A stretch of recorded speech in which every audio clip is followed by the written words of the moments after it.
দেখুন, যে পোস্টাল ব্যালটগুলো পাঠিয়ে দেওয়া হয়েছিল সেটি তো নতুন করে ফেরত আনার মতো পর্যাপ্ত সময় নেই। স্বাভাবিকভাবে বিএনপি এখানে লেভেল প্লেইং ফিল্ডে কিছুটা ইনজাস্টিস স্বীকার করেছে। আমরা আহ্বান জানিয়েছি লোকাল যে পোস্টাল ব্যালটগুলো আছে, যেগুলো নির্বাচন পরিচালনার সাথে যারা সম্পৃক্ত থাকে, ওনাদের জন্য যাতে সেগুলো কারেকশন করা হয়, নির্বাচন কমিশন থেকে আমাদেরকে কথা দেওয়া হয়েছে।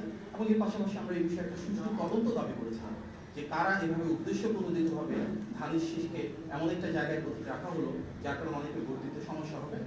এখন পর্যন্ত আমরা এই তদন্তের কোনো প্রতিবেদন বা আপডেট পাইনি।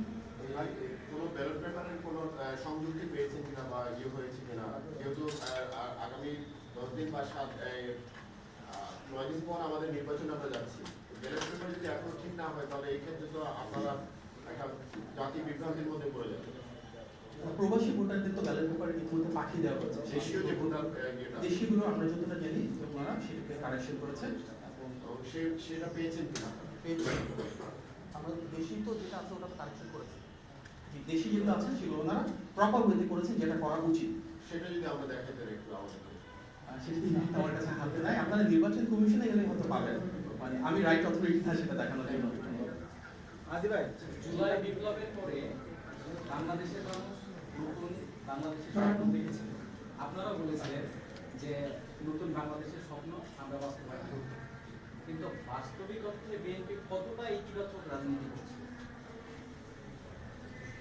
দেখুন, নতুন ধারার যে রাজনীতি সেটা নেতৃত্ব তো বিএনপির হাতে। বিএনপি সবচেয়ে বড় বা জনপ্রিয় রাজনৈতিক দল, বিষয়টা শুধু তাই না। ফ্যাসিবাদের পতনের পর 24-এর 5 থেকে 8 আগস্ট যখন বাংলাদেশে কোনো সরকার ছিল না, থানা পুলিশ ছিল না, তখন কিন্তু বিএনপির নেতা জনাব তারেক রহমানের নেতৃত্ব এবং নির্দেশনাই আমাদের সব নেতাকর্মীরা সারা বাংলাদেশ জুড়ে মানুষের নিরাপত্তা দিয়েছে, আইন শৃঙ্খলা পরিস্থিতি ধরে রেখেছিল।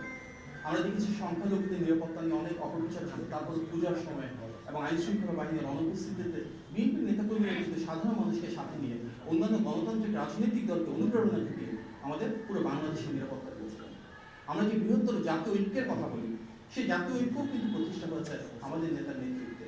উনি বাংলাদেশে নেমেই কিন্তু যখন ঘোষণা দিয়েছিলেন যে আই হ্যাভ আ প্ল্যান, সেখানে জাতীয় নেতৃবৃন্দকে তিনি রেখেছিলেন এবং এর পাশাপাশি ডাক দিয়েছেন সেই বৃহত্তর ঐক্যে, যেখানে সবার আগে বাংলাদেশ থাকবে, বাংলাদেশের স্বার্থ থাকবে, বাংলাদেশের সার্বভৌমত্ব থাকবে।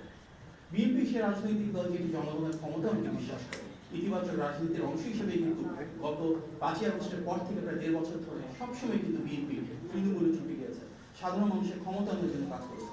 31 দফা নিয়ে আমরা বাংলাদেশের প্রতিটি বিভাগ, জেলা, উপজেলা, ইউনিয়ন, ওয়ার্ড পর্যায় পর্যন্ত কাজ করেছে এবং আমাদের যে নির্বাচনী ইশতেহার, সেখানে ইনশাআল্লাহ বাংলাদেশের প্রতিটি শ্রেণী এবং পেশার মানুষের যে মতামত সেটি প্রতিফলিত হবে। আমাদের নেতা ব্যাপকভাবে প্রশংসিত হচ্ছে, ওনার যে ইতিবাচক চিন্তাধারা সেটি অন্যান্য রাজনৈতিক দলও গ্রহণ করছে। আমরা দেখেছি উনি যখন বাস দিয়ে নির্বাচনী প্রচারণা শুরু করেছিলেন, একটা দল সমালোচনা করেছিলেন, পরে দেখলাম ওনাদের নেতাও কিন্তু পরবর্তীতে সেই বাসটাকে অনুকরণ করেছেন। আমাদের নেতা চেয়ার সরিয়ে সম্মান প্রদর্শন করেছেন, সাধারণ মানুষের মতো করে ওনাদের নেতা করছেন। এই যে একটা অনুকরণ, এটা তো বিচ্ছিন্ন কোনো ব্যাপার না। বিএনপির 31 দফা আগামী বাংলাদেশের রাষ্ট্র সংস্কারের একটা মৌলিক ভিত্তি। আমরা দেখলাম আমাদের প্রতিদ্বন্দ্বী রাজনৈতিক দলও ঠিক 31 পয়েন্ট দিয়েছে, 30টা না 32টা, ঠিক 31টা। স্বাস্থ্য খাতে আমাদের 5% বলেছি যে জিডিপি হবে, ওনারা বলছেন 6 থেকে 8%। বিএনপির সাথে অনুকরণ করেই তো বেকার ভাতা দিয়েছে বিএনপি, অনেক আগে থেকে একটা ঘোষিত কর্মসূচি। ওনারা প্রাথমিকভাবে সমালোচনা করেছিলেন, পরে দেখলাম ওনাদের একজন নেতা বলছেন ওনারাও বেকার ভাতা দিবেন। বিএনপি ফ্যামিলি কার্ড, কৃষক কার্ডের কথা বলেছেন আমাদের রাজনৈতিক প্রতিপক্ষ যারা, ওনারা একটা স্মার্ট কার্ডের কথা বলছেন। বিএনপি 180 দিনের কর্মসূচির কথা বলেছেন, ওনারা দেখলাম 1000 দিনের কর্মসূচির কথা বলছেন। আমাদের ভিশন 2030 আছে, তার আদলে ওনারা সম্ভবত ভিশন 2040-র কথা বলছেন। আমাদের নেতাকে আগে বলা হতো দেশ নেতা, দেশ নায়ক, যেমন তারেক রহমান, উনি আমাদেরকে মানা করেছেন দেশ নায়ক বলতে না, আমরা দেশ নায়ক বলছি না। আমাদের দেশের নেত্রী বেগম খালেদা জিয়া, তার সাথে মিলিয়ে দেখলাম ওনাদের একজন নেতা সম্ভবত আব্দুল্লাহ আবু তাহের সাহেব, উনি বলছেন ওনার নাকি ওনাদের আমিরকে দেশ নেতা ডাকতে ইচ্ছা হয় এবং দেশ নেতা বলে ডাকলেন আমাদের দেশ নেত্রীর সাথে তাল মিলিয়ে। অদ্ভুত ধরনের একটা অনুকরণ, যেটাকে আমরা মনে করি রাজনৈতিক সংস্কৃতির জন্য ভালো। বিএনপি সবসময় লিডারশিপে ছিল, ইতিবাচক রাজনীতি করছে, অন্যান্য রাজনৈতিক দল সেটাকে অনুসরণ করছে এবং সৌহার্দ্যপূর্ণ সেই রাজনীতি তো আমরা চাই আগামী বাংলাদেশে।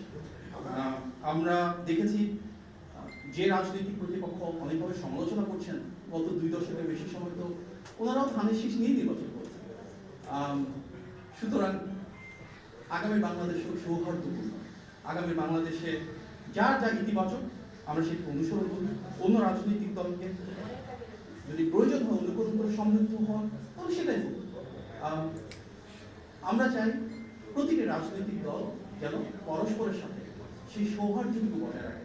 যার যা কিছু ভালো আরেকটি রাজনৈতিক দল সেটা গ্রহণ করতেই পারে, অন্য রাজনৈতিক দলের ভালো কিছু হলে আমরাও সেটা গ্রহণ করার চেষ্টা করব।